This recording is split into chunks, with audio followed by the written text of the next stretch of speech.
તરફ બાવળામાં પાણી ન ઓસરતા લોકોમાં રોષ ભભૂકી ઉઠ્યો છે। બાવળામાં ઠેર ઠેર વરસાદી પાણી યથાવત। ચીફ ઓફિસર અને પ્રમુખ મોડા આવ્યા। લોકોના વિરોધ બાદ અધિકારી પદાધિકારીઓ દોડતા થયા છે અને નગરપાલિકામાં લોકોએ જ્યારે સૂત્રોચ્ચાર કર્યા, રડતા લોકોએ પોતાની વ્યથા વ્યક્ત કરીને હવે અધિકારી તેમની સમસ્યા સાંભળવા માટે આવ્યા છે। મોડા આવ્યા છે પણ આવ્યા છે।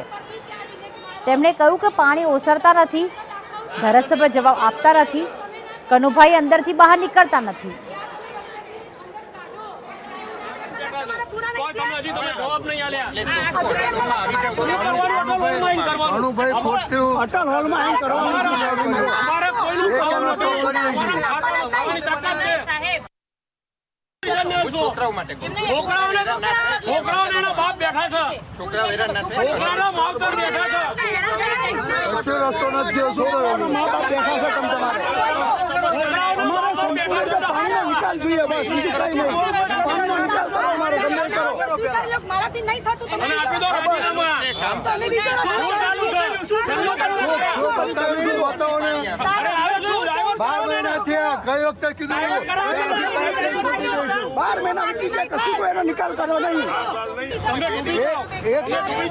ખાલી 2 દિવસ મહી રહેવા આવો, 2 દિવસ મહી રહેવા આવો, ખબર પડે તેવું અંદર રહેવાય છે પાણીમાં।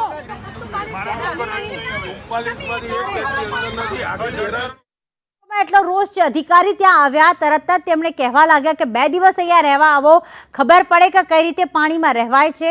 અને તેમને પહેલા તો અધિકારી એવું જ કહ્યું કે તમે છોકરાઓ માટે ઘરે જતા રહો, અમે કામગીરી કરીશું।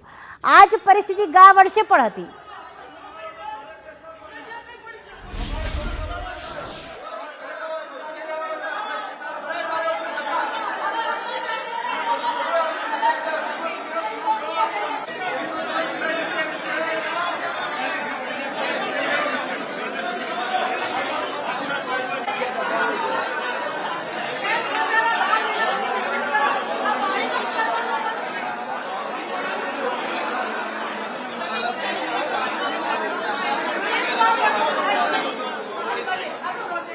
રડી રહ્યા છે લોકો, પોતાની વેદના વ્યક્ત કરી રહ્યા છે, સંવેદના કહી રહ્યા છે, રોષ વ્યક્ત કરી રહ્યા છે। પણ અધિકારીને ક્યાં આટલો સમય છે? અને અધિકારીને જો સમય મળ્યો છે, મોડા આવ્યા છે, તો કદાચ તેમને બસ અહીંયાથી રવાના કરવાની જ વાતો કરી રહ્યા છે કે ઘરે જાઓ, થઈ જશે। આવા ઠાલા વચનો તો ગયા વર્ષે પણ આપ્યા હતા, આ વર્ષે પણ આપ્યા છે। આપ જોઈ રહ્યા છો મહિલાઓ મોટી સંખ્યામાં પોતાનું તમામ કામ પોતાના બાળકોને મૂકીને આવી છે। કેટલાક ઘરમાં વૃદ્ધો પણ છે કે જે આવા પાણીમાં જ છે, તેમને ખાવા પીવાની કોઈ સુવિધા નથી। અને અહીંયા જ્યારે 2 દિવસથી અહીંયા લોકો વિરોધ કરવા આવે છે, એવા સમયમાં ના તેમને આશ્વાસન પણ આપવામાં આવી રહ્યું છે અને અધિકારી કહે છે કે ઘરે જાઓ તમે। લોકો જાય તો જાય ક્યાં? કારણ કે તેમની ઘરવકરીમાં નુકસાન થયું છે, અનાજને નુકસાન થયું છે। દિવ્યા અમારી સાથે જોડાઈ ગયા છે। દિવ્યા, સવારથી આ લોકો બેઠા છે અધિકારીને મળવા માટે, પોતાની વેદના કહેવા માટે, પણ મોડા અધિકારી આવ્યા છે। ખરેખર આશ્વાસન આપ્યું છે ખરી કે પાણી નિકાલ ક્યારે થશે?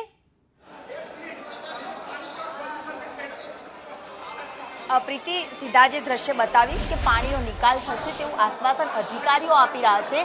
સ્થાનિકો છે તે રજૂઆત અધિકારીને કરી રહ્યા છે। સીધા જે દ્રશ્ય અત્યારે હાલ જોવા મળી રહ્યા છે, કારણ કે હાલાકી લોકો વેઠી રહ્યા છે। છેલ્લા ઘણા કલાકોથી વરસાદી પાણીનો નિકાલ છે તે થયો નથી અને એ જ અત્યારે રજૂઆત કરવા માટે અધિકારી સમક્ષ રજૂઆત છે તે કરવામાં આવી રહી છે। અધિકારી છે એમની સાથે જ વાત કરીએ। બેન, લાઈવ ચાલુ છે, જે રજૂઆત કરવામાં આવે છે ટૂંકમાં જણાવજો કેવી રીતે આનું નિરાકરણ સરળતાથી તમે લાવશો?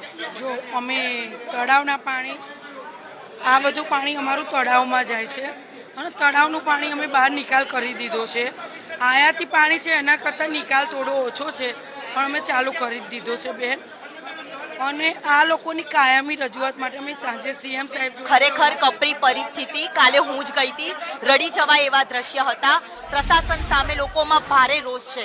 હવે આ લોકો માટેની શું એક્શન હશે? કારણ કે હંમેશા માટે આ વરસાદી પાણી અમે સાંજે સીએમ ઓફિસ જવાના છે આના માટે, બસ એ જ। સીએમ સાહેબ જોડથી જવાબ લઈને આવીને અમે પબ્લિકને જવાબ આપશું। આપની આજે રજૂઆતો લોકો કરી રહ્યા છે, આપ શું કહેશો આ લોકોને? કારણ કે ખરેખર દયનીય હાલત હતી, કફોડી હાલત હતી, લોકો ત્યાં નથી પહોંચ્યા, જમવાનું તેમને નથી જોઈતું, પરંતુ તેમને જોઈએ છે પાણીનો નિકાલ। શું કહેશો? અત્યારે જે ટેમ્પરરી સોલ્યુશન કરવા જઈ રહ્યા છીએ અમે, મતલબ કે જેટલા પણ ટેમ્પરરી આઉટલેટ છે એ કોઈ જગ્યાએ બ્લોકેજ હોય કે ગમે તે અમે એ સતત 2-3 દિવસથી સતત એનો પ્રયત્ન કરી અને નિકાલ કરી રહ્યા છીએ, પરંતુ આ પાણીની આવક ઉપરવાસમાંથી વધારે છે. એટલા માટે અમે આજે પણ અમને સીએમ ઓફિસમાં બોલાવ્યા છે અને અમે ત્યાં રજૂ કરીશું અને વાત કરીશું. અને એ નવો પ્રોજેક્ટ એક લઈ રહ્યા છીએ કે સ્ટોમ વોટર ગટર લાઇનનો એક પ્રોજેક્ટ બનાવવાના છીએ અને ઝડપથી એનું ઇમ્પ્લિમેન્ટેશન થાય એવો અમે પ્રયત્ન કાયમી નિકાલ કરવા જઈ રહ્યા છીએ. આપના તરફથી શું રહેવા માટેની કે ખાવા માટેની વ્યવસ્થા કરવામાં આવશે? કારણ કે અનેક લોકો ત્યાં રહેતા હતા, 3 દિવસથી ધાબા ઉપર રહી રહ્યા હતા. એ લોકો માટે પણ પૂરતી વ્યવસ્થા નથી. રેસ્ક્યુ કરીને લોકોને બહાર કાઢવામાં આવ્યા હતા. લોકોમાં અવેરનેસ નથી વ્યવસ્થાને લઈને કે પછી કોઈ વ્યવસ્થા જ કરવામાં નથી આવી? ના, અમે અટલ હોલમાં વ્યવસ્થા કરેલી છે. રહેવા જમવાની તમામ પ્રકારની વ્યવસ્થા અમે કરેલી જ છે. એટલે એ તમામ લોકોની વ્યવસ્થા કરેલી છે અને સારી રીતે અમે વ્યવસ્થા કરીએ છીએ. પ્રજા પરેશાન છે. સંદેશના માધ્યમ દ્વારા બાવડા આજે ડૂબી રહ્યું છે, એની પાછળ જવાબદાર કોણ હશે? કાલે હું ગઈ છું બેન, કાલે હું જ ગઈ છું. બાવડા નથી, બાવડાનો અમારો બળિયાવાસમાં કાલે હું જઈ શકું નહીં. આટલા પાણી. 7 નંબરનો વોર્ડ મારો જે તમે જનતાને બનાવો, પ્રજાને બનાવો, મને બી બનાવો. તમને બનાવતી નથી બેન, અને હું પ્રશ્ન બનાવવા માંગતી પણ નથી. પ્રશ્ન હું સાચું જ કહેવા માંગુ છું. મારો 7 નંબરનો વોર્ડ હાલ પાણીમાં લોકો છે, હજી પાણી છે. બેન બેન હું પોતે પ્રમુખ સોસાયટી. સાંભળો બેન, સાંભળો બેન, મારી વાત સાંભળશો તમે? તમારું અમે તમને બનાવવા માંગતા નથી, પહેલા વાત એ. બીજું કે મારો એ નીચાણવાળો વિસ્તાર છે એટલે, અને જો હું રત્નદીપનું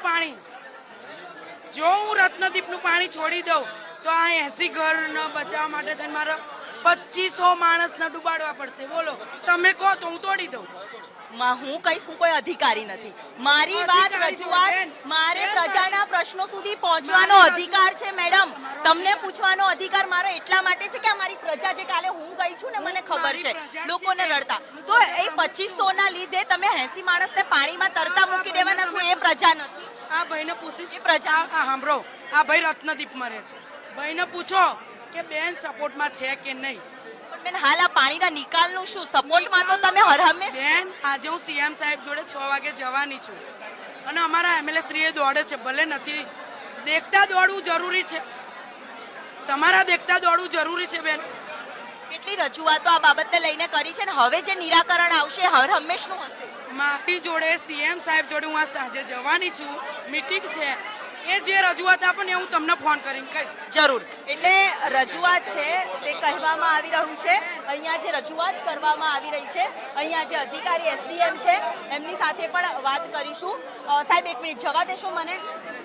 સર, આજે પ્રજા પરેશાન થઈ રહી છે. સંદેશ ન્યૂઝના માધ્યમ દ્વારા આપ શું રજૂઆત કરશો, શું કહેશો? કારણ કે છેલ્લા કલાકોથી લોકો પાણીમાં છે. બેન કહે છે અમે સીએમને રજૂઆત કરવાના છે. પાણીના નિરાકરણ માટેનો પ્રી પ્લાન કે પછી હવેનો પ્લાન કેવો રહેશે? હાલ પાણીનો નિકાલ કેટલા સમયમાં થઈ શકે તેવી શક્યતાઓ? બેન, ઉપરવાસથી પાણીની આવક ચાલુ છે. એ પાણીની આવક પૂરી થશે એટલે સોસાયટીઓના પાણી ઓટોમેટિક ઉતરી જવાના છે. ઓલરેડી અમે નિકાલ માટે રૂપાલ બાજુ ને ડેઢાર બાજુ ને જે કંઈ પાણીનો નિકાલ કરવાનો હતો એ ઓલરેડી બધું બ્લોકેજ ક્લિયર કરી દેવામાં આવેલ છે. સ્વાગત રત્નદીપ સોસાયટીમાં આટલા પાણી છે, ગળાડૂબ પાણી, એનો નિકાલ કેટલા કલાકોમાં નીકળશે? બેન, ઉપરવાસથી પાણીની આવક બંધ થતાં અમારી પાસે પૂરતા પ્રમાણમાં પંપો હાજર છે. સાણંદથી આવ્યા છે, એએમસીમાંથી આવ્યા છે, પ્રાદેશિક કમિશનર તરફથી પાણીના પંપો આવ્યા છે. તો જેવી ઉપરથી આવક પૂરી થશે ને, પાણીની ઉપરથી આવક ઓછી બંધ થઈ જશે તો સોસાયટીઓના પાણીના તરત થઈ જશે.